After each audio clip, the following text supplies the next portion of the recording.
Welcome, guys, once again to Commerce Platform. As you all know, our MCQ series for JKSSB Finance Account Assistant is going on. Yesterday मैं एक lecture नहीं डाल पाया because network error की वजह से हमारा कल का लेक्चर नहीं आ पाया, बट हाईली डिमांडेबल टॉपिक रहा है, that is a cost accounting, जो मुझे बहुत सारे स्टूडेंट्स ने बोला कि सर आप कॉस्ट अकाउंटिंग को डालिए बिकॉज उसमें हमें बहुत सारे प्रॉब्लम्स आ रहे हैं। बाकी कुछ ऐसे टॉपिक हैं जो पिछले साल पंचायत अकाउंट असिस्टेंट एग्ज़ाम में भी ऑलरेडी थे। सो आप ये वाला टॉपिक हमें करवाइए। सो एज़ यूजुअल हमारा रिकैप चलेगा। पहले कुछ कॉस्ट अकाउंटिंग के बारे में आपको समझाऊंगा, उसके बाद कुछ एमसीक्यू क्वेश्चंस करेंगे। सो आप अच्छे से इस टॉपिक को कर पाओगे। सो स्टार्ट करते हैं। एक्चुअली जो हम कॉस्ट अकाउंटिंग पढ़ते हैं, जो कॉस्ट अकाउंटिंग हमने मेनली एस्पेक्ट करती है, हमें हेल्प करती है to ascertain the cost of product. It means that कि कोई भी ऑर्गेनाइजेशन में मेनली फोकस रहता है कि reduction the cost of product, कि ज़्यादा से ज़्यादा सस्ता प्रोडक्ट बनाया जाएगा तो ज़्यादा से ज़्यादा लोग अप्रोचेबल रहेंगे। जितना सबसे आसान तरीका यही है गोल को अचीव करने का, कि गुड्स को अच्छी क्वालिटी रखिए और गुड्स का जो सेलिंग प्राइस होता है वो कम से कम रखिए। अगर सेलिंग प्राइस कम रखना है तो आपको कॉस्ट प्राइस कम करना पड़ेगा। अदरवाइज़ अगर आपके गुड्स की कॉस्ट इतनी ज़्यादा आ रही है तो आप उसका सेल प्राइस कभी कम नहीं कर पाओगे। अगर आप सेल प्राइस कम पे बेचने वाले हो तो आपको बहुत सारा लॉस हो जाएगा। अगर लॉस होगा तो आप प्रोडक्ट की जो कॉस्ट होगी उसको वो कवर नहीं कर पाएगा। इसलिए जो हमारी कॉस्ट अकाउंटिंग होती है, इसमें बहुत सारे कॉस्ट अकाउंटेंट बैठे होते हैं। उनका काम ही ये होता है to reduce the production of goods and services, the cost of production of goods and services को रिड्यूस करना, कि हम ज़्यादा से ज़्यादा लोगों तक अप्रोचेबल रहें और हम ज़्यादा से ज़्यादा प्रॉफिट कमा सकें। तो मेनली इसका यही काम रहता है कि हमें रिकॉर्ड करना होता है, क्लासीफाई करना होता है और समराइज़ करनी होती है कॉस्ट ऑफ प्रोडक्ट्स। अभी इसमें हम क्या करेंगे, ज़्यादा से ज़्यादा फोकस किस पे रखेंगे, मेनली फोकस ही कॉस्ट पे रखेंगे कि कॉस्ट को कम कैसे किया जा सकता है, और जितना कम हम कॉस्ट रखेंगे इतना ही ज़्यादा हम बेनिफिट ले पाएंगे। तो इसके बहुत सारे ऑब्जेक्टिव रहते हैं, जैसे ascertainment of cost, estimation of cost, cost control, cost reduction, determining selling price, facilitated preparation of financial and other statements. ये कुछ ऑब्जेक्टिव्स रहेंगे, ये आपको ऑलरेडी आई थिंक आते होंगे। इसमें मेनली हम कॉस्ट पे फोकस करेंगे, आपको पहले बता दिया मैंने। उसके ही चलते बहुत सारे टाइप्स की पहले क्लासिफिकेशन ऑफ कॉस्ट भी होती है, आपको पता होगा।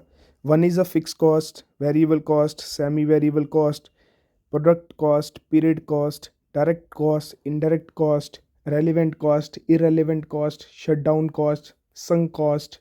ये आप आई थिंक आपने ये सारा कुछ पढ़ लिया, बट मैं छोटा छोटा सा आपको बताते जाऊंगा क्योंकि आपका थोड़ा सा कंसेप्ट क्लियर हो जाएगा जिन्होंने अभी तक नहीं पढ़ा है। देखो, फिक्स कॉस्ट एक ऐसी कॉस्ट होती है जो हमारे प्रोडक्शन के वेरिएंस से चेंज नहीं होती, वो हमेशा फिक्स रहेगी। फॉर एग्जांपल आपने लैंड परचेज़ की है, फॉर एग्जांपल आपने मशीनरी परचेज़ की है, फॉर एग्जांपल कोई ऐसी एसेट्स जो आपने बिजनेस स्टार्ट करने से पहले परचेज़ कर ली है, अभी वो प्रोडक्शन से चेंज नहीं होगी। फॉर एग्जांपल आपने 10 लाख रुपए की मशीनरी खरीदी है, उसका 10 लाख ही कॉस्ट रहेगा, वो फिक्स ही रहेगा, वो आपको वेरी नहीं कर सकता। ये नहीं है कि प्रोडक्शन बढ़ जाएगी तो मशीनरी भी आपको कॉस्ट बढ़ जाएगी, ऐसा कुछ नहीं रहता है। उसका हमेशा कॉस्ट कैसा रहता है, फिक्स रहता है। Second, variable. Variable cost means there is a increase और decrease in the cost with reference to their production and output.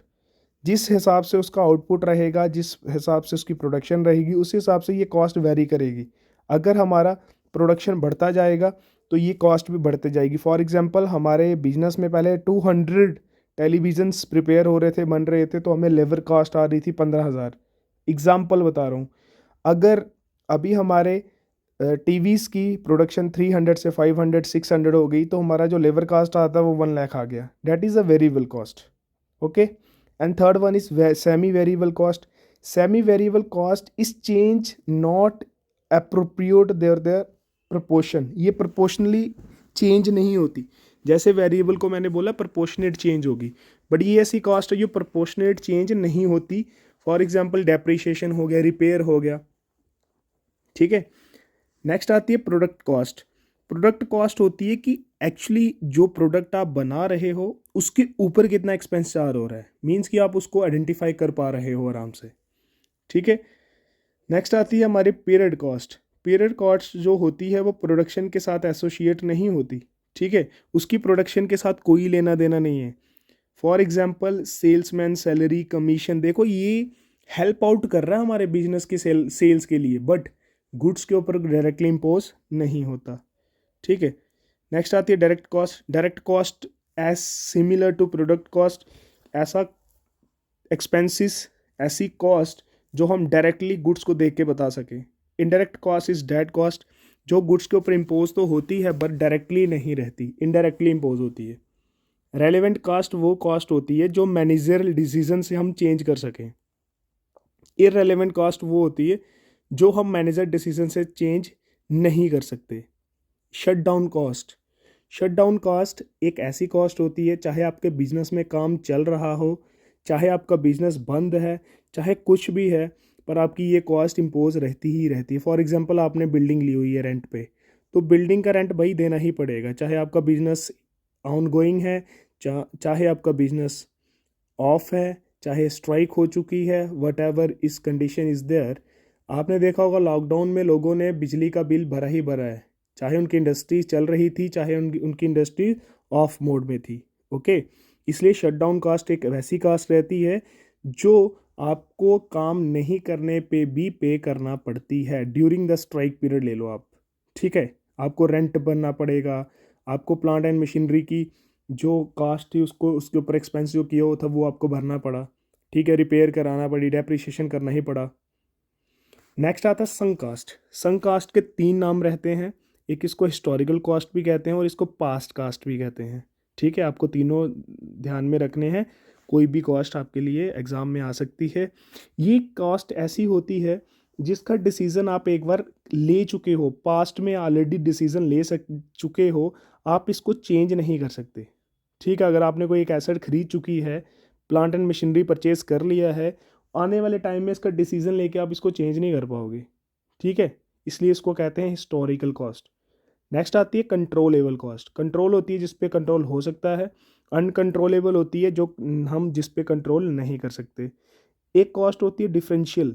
Differential का मतलब होता है फॉर एग्जांपल हम कोई वर्क करने के लिए डिफरेंट अल्टरनेटिव्स लेते हैं, तो हम दोनों अल्टरनेटिव्स में देखते हैं कि इन दोनों का डिफरेंस कैसे आएगा। फॉर एग्जांपल हम एक फ़ोन लेते हैं अपने बिजनेस के लिए, चाहे वो आईफोन ले लीजिए, चाहे वो सैमसंग का ले लीजिए, आप दोनों में कॉस्ट का डिफरेंस देखते हो, उसको कहते हैं डिफरेंशियल कॉस्ट। उसकी नेक्स्ट कॉस्ट आती है इंक्रीमेंटल कॉस्ट। इंक्रीमेंटल का मतलब होता है जो आपने बेस्ट ऊपर अल्टरनेटिव देखे जिसका रिजल्ट इंक्रीज हुआ कॉस्ट में, उसको बोलेंगे इंक्रीमेंटल कॉस्ट, और जिनका उन दोनों अल्टरनेटिव्स में कॉस्ट का डिक्रीज हो गया उसको डिक्रीमेंटल क्लास कहेंगे, decremental class cost. Okay, so next important है as element of cost. Cost के बहुत सारे एलिमेंट रहते हैं। मेनली देखो आप अपने बिजनेस में कोई भी प्रोडक्शन करते हो तो मेनली 3 हेड रहते हैं, एक मटेरियल, एक लेबर एंड एक एक्सपेंसेस। तो ये तीनों इनडायरेक्ट भी हो सकते हैं और डायरेक्ट भी हो सकते हैं। इनडायरेक्ट वो वाले रहेंगे जो डायरेक्टली गुड्स पे इम्पोज हो रहे हैं, ठीक है, और इनडायरेक्टली कौन से होंगे जो उसको हेल्प आउट करते हैं बिजनेस को फर्दर कैरी ऑन के लिए, बट उसके ऊपर इम्पोज डायरेक्टली नहीं रहते। उसके बाद मैं कुछ कॉस्टिंग के मेथड भी समझा देता हूँ छोटे छोटे से। ठीक है, एक हमारा जॉब कॉस्टिंग होता है। जॉब कॉस्टिंग मेथड हमें वहाँ हेल्प मिलता है जहाँ पे हम डिस्टेंट जॉब्स के ऊपर काम कर रहे होते हैं। इसका मीन्स कि जो छोटे छोटे काम, कोई प्रोडक्ट बनाने में छोटे छोटे काम किए जाते हैं, ठीक है, उसको डिटरमाइन करने के लिए कि उसकी जॉब का कितना कॉस्टिंग आ रहा है, जो उसका कितना कॉस्ट इनकर्ड होता है ड्यूरिंग द प्रोडक्शन। नेक्स्ट आता है कॉन्ट्रैक्ट कास्टिंग। कॉन्ट्रैक्ट होता है बिग जॉब्स, बहुत बड़े बड़े काम, जैसे बिल्डिंग बनाने वाले कॉन्ट्रैक्टर, शिप बिल्डर्स, उसमें अकेला बंदा नहीं काम करता, उसमें बहुत सारे बंदे इन्वॉल्व होते हैं, तो उसमें हम कौन सा मेथड यूज़ करते हैं, कॉन्ट्रैक्ट कॉस्टिंग। ठीक है, नेक्स्ट आता है बैच कॉस्टिंग। बैच होते हैं जब हम कुछ आइडेंटिकल प्रोडक्ट्स, जैसे आपने देखा होगा बैच नंबर लगा होता है मेडिसिन्स, ठीक है, मेडिसिन जब बनती है उसके बैच कॉस्टिंग होती है क्योंकि उसमें लॉट्स बनते हैं सिमिलर प्रोडक्ट्स के। फिर प्रोसेस कॉस्टिंग होती है कि कोई ऐसा प्रोडक्ट जो डिफरेंट स्टेजेस में कंप्लीट होता है, उसमें जो मेथड यूज़ किया जाता है, date is a process costing. एक नेक्स्ट होता है date is a operating costing. Operating costing use किया जाता है कैलकुलेशन ऑफ सर्विस कॉस्ट, ये सर्विस कॉस्ट के लिए कैलकुलेट किया जाता है, बहुत इंपॉर्टेंट है ये, आप याद रखिए। सो इसी प्रकार इस टॉपिक का थोड़ा मैंने आई थिंक आपको जितना रिवाइज किया आपको इसका बेनिफिट मिला होगा। अगर ज़्यादा लेना चाहते हो तो प्लीज़ कमेंट कीजिए, आप कमेंट कीजिए तो मैं उस अकॉर्डिंग टू योर चॉइस में वीडियोस बनाऊंगा आपके लिए। सो आज के एमसीक्यू स्टार्ट करते हैं। The first MCQ is the basic objective of cost accounting is. बहुत इजी क्वेश्चन है, सब इसको टिक आउट कर पाएंगे। First option is tax compliance, B option is financial audit, C cost ascertainment and D profit analysis. So इसका सामने ही option दिख रहा है, that is a cost ascertainment. आपको पहले ही बताया मैंने कि हम कॉस्ट अकाउंटिंग करते ही क्यों है कि असरटेन जानने के लिए कि उस प्रोडक्ट की कॉस्ट कितनी होगी। बहुत इजी क्वेश्चंस हैं, आते भी इजी क्वेश्चन ही, इतने टफ क्वेश्चंस नहीं आएंगे। सो आप थोड़ा सा ध्यान से आंसर दीजिए।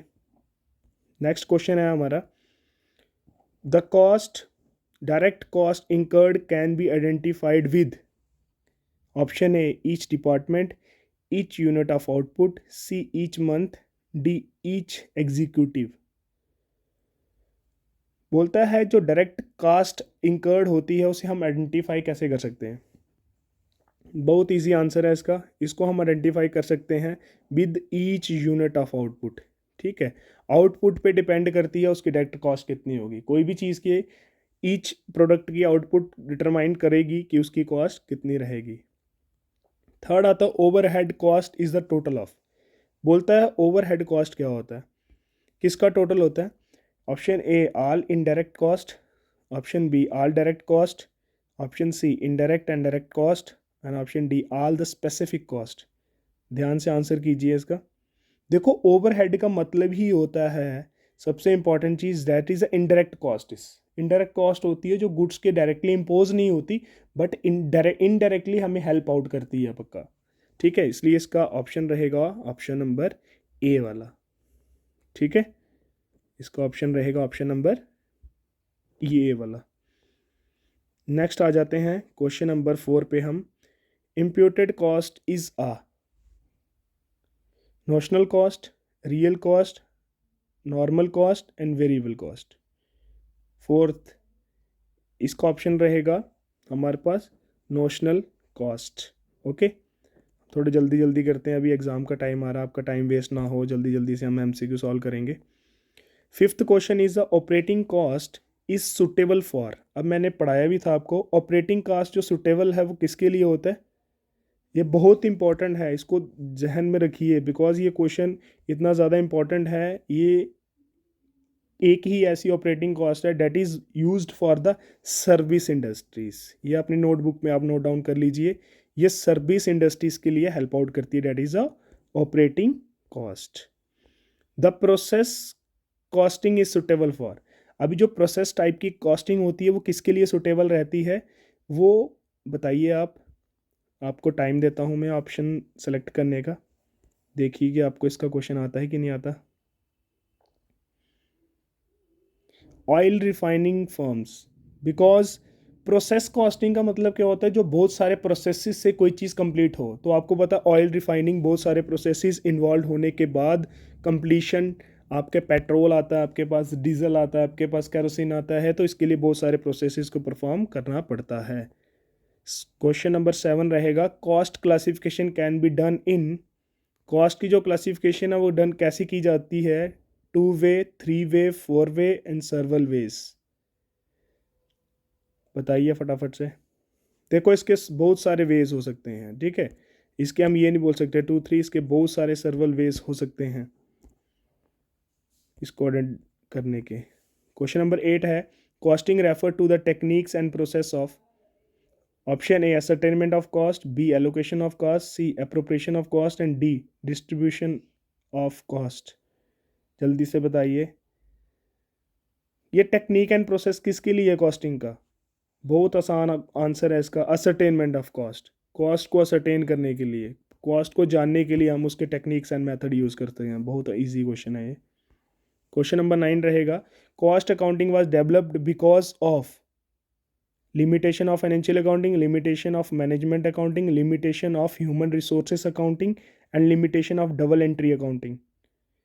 सो इसका राइट आंसर रहेगा लिमिटेशन ऑफ फाइनेंशियल अकाउंटिंग। क्योंकि फाइनेंशियल अकाउंटिंग हमें असरटेनमेंट नहीं करती, हमें नहीं बताता कि कॉस्ट का जो गुड्स का कॉस्ट है वो कितना होगा। ठीक है, अभी नेक्स्ट आते हैं क्वेश्चन नंबर 10 पे। Multiple costing is a technique of using two or more costing methods for ascertainment of the cost by same firm, several firms, same industry and several industries। तो इसका ऑप्शन रहता है option number A, same industry. क्योंकि multiple technique से हमें actually पता चलता है। ठीक है, अगर हम सिंपल टाइप की या एक ही टेक्निक यूज़ करेंगे तो हमें एक्चुअल नहीं पता चलता, इसलिए हमें बहुत सारी टेक्निक्स को फॉलो आउट करना पड़ता है। 11th क्वेश्चन रहेगा, wages paid to labour who was engaged in the production activity can term as the direct cost, indirect, sunk or imported cost। ये बहुत आसान है। देखो, हम कोई प्रोडक्शन एक्टिविटीज़ में जो कोई लेबरर लगा हुआ है, अगर उसके ऊपर पेमेंट करते हैं हम उसकी लेबर की, तो वो भाई क्या रहेगा, डायरेक्ट कॉस्ट। क्योंकि वो कॉस्ट हमें दिख रही है, गुड्स के ऊपर इम्पोज्ड कॉस्ट है, हमें सामने दिख रही है, इसलिए उसको क्या कहेंगे हम, that is a direct cost. And last आता है क्वेश्चन आज का, the cost which is to be incurred even when a business unit is close. बहुत इंपॉर्टेंट क्वेश्चन है ये आपके लिए। जब बिजनेस ऑफ भी रहेगा फिर भी वो कॉस्ट लगती रहेगी आप पे, तो वो कौन सी कॉस्ट है ऐसी। आई थिंक आपको अभी समझ आ रहा होगा ये question. That is the option number D, shut down cost. ये बहुत इंपॉर्टेंट क्वेश्चन थे। आई थिंक आपके एग्ज़ाम में इसमें से कोई क्वेश्चन डायरेक्टली आपके फॉर्म में आ जाए, इसलिए आप इस वीडियो को देखिए, अपने फ्रेंड्स को ज़्यादा से ज़्यादा शेयर कीजिए, क्योंकि ये टाइम है आपका एमसीक्यू रिवीजन करने का और क्विक रिवीजन करने का। ठीक है, मेरी वीडियो को ज़्यादा से ज़्यादा शेयर कीजिए, लाइक कीजिए एंड चैनल को सब्सक्राइब कर लीजिए। और जिनको इस समय ज़रूरत है इस एमसीक्यू सीरीज़ की, प्लीज़ उनको सेंड भी कीजिए आप। ठीक है, वो भी देखेंगे, उनको हेल्प मिलेगी, एग्ज़ाम क्वालिफाई करेंगे। सो ऐसे ही चैनल को देखते रहिए, अपना प्यार देते रहिए। Thank you.